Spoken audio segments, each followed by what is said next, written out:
Joining us on the line right now from your Fox News channel, Bret Baier, the anchor of Special Report with Bret Baier. How are you, Bret? Good morning. Hey, listen, I want to start off by paying you a compliment because I couldn't wait to get to my DVR and watch the playback. I missed the original showing, but I did watch it the next morning of your interview with the three security contractors who were there the night of the attack in Benghazi. And I got to tell you, first of all, compelling stories. Number one, they were incredibly brave people to do what they did, and it was an absolutely compelling story about how they were kept there at the CIA facility and told they could not respond, and that they finally just said, to hell with it, we're going. So I think they were very brave for what they did that night, but I think they're also very brave for now coming forward and telling their story.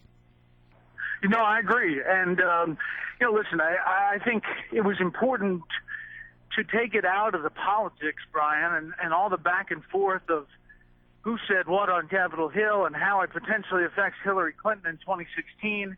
There was none of that, as you saw in that hour. It was about these guys' stories. And they tell them really, really well. And obviously they lost two of their teammates that night in the battle. Well, so what kind of response have you gotten since this played out? Well, from viewers, overwhelming. I think a lot of people were touched by and didn't know, really, the extent of the fighting that night.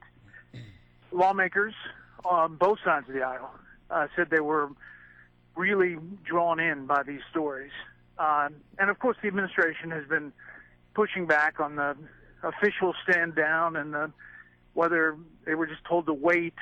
That's basically the differential there, saying that the CIA, the head of the CIA at that base, was just waiting for backup and local militia. It never came.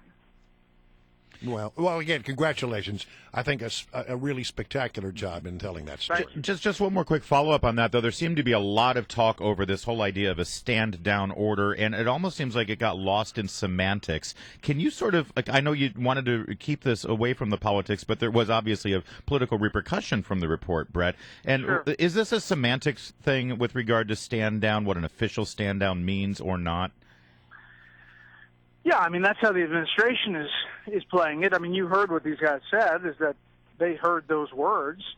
The administration is saying a stand down, official stand down order has a different implication, and they were told to wait.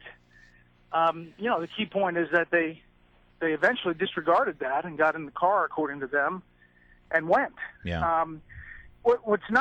We didn't really focus on enough, and it's really the more important big picture, is that these guys had a warning the day before 9/11 that there was increased intelligence chatter that an attack was imminent. They had a piece of paper posted on the wall at the CIA annex that everybody had to sign, saying that they saw this intelligence. That was shared with the U.S. diplomatic compound, which they say was horribly protected. And, that in the big picture, when you have the U.S. ambassador there, it's really what we forget. Yeah, you're so right.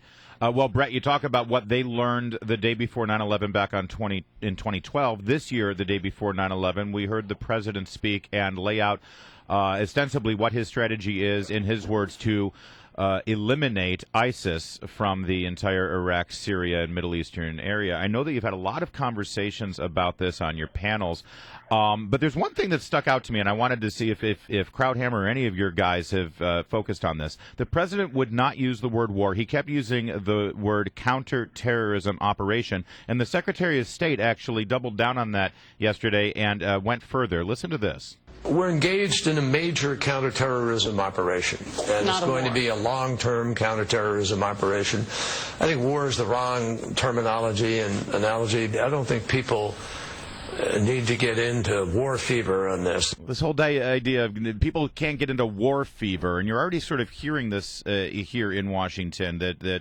people who are jumping on board here are dragging the president into a situation that politically he really doesn't want to be in, which is suggesting he's bringing us back to war.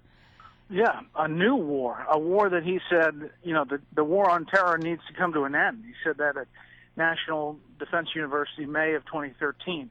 By the way, in that same speech, he said that the authorization for military force that was passed by Congress in 2001 after 9/11 needed to be repealed, needed to be essentially eliminated, and that he would never expand that authorization. Well, guess what? This so-called counterterrorism operation is based on that very document, the authorization of military force passed in 2001. Wow. Well, it also That's why he's not going back to Congress. It just defies common sense. I mean, okay, so you have aircraft with bombs, and you're dropping them on an enemy, and you're killing them. Most people call that war. Yeah. I think this president wants to be known as the president who ended wars, not the one that started a war or continued a war. And it's really, it's some of it is semantics, some of it is really about congressional authorization. Well, and maybe there's another side to it. I don't know. What do you think about this? The fact that he's really reluctant to do as much as he's going to do. I mean, one thing that we, remember, what was it called, the doctrine during the Vietnam War, the Colin Powell doctrine, that you don't go in with a half measure. If you're going to go in, you go in with a dominant force and you own it. But that doesn't seem to be his instinct in this particular matter. He seems to be saying, well, it's not a war. It's just we're just going to, kind of take some bombs and drop them on people. I'll just note that last year, as he made another case to drop bombs in Syria, that time against Bashar al-Assad, he said the U.S. military doesn't do pinprick strikes. We'll see what this looks like. But he's going to trust the Free Syrian Army to be the boots on the ground. And, I expect these strikes to start pretty soon. Well, and that's the other question, this arming and funding the Free Syrian Army. We saw earlier this week the family of the American journalist, Mr. Sotoloff, say that these so-called moderates in Syria, they had their family member and they sold them over to ISIS. And there's questions about that. Until those questions are resolved, are you hearing a lot of commentary about whether we should really be arming and funding these so-called moderates? Yeah, there's concern about that on Capitol Hill. There's on left and right.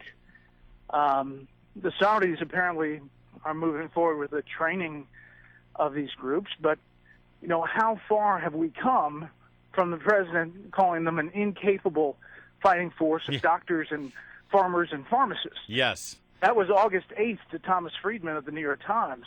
I guess the administration has changed their perception. Yeah, August 8th of this year, meaning last month. That's right. My gosh. All right.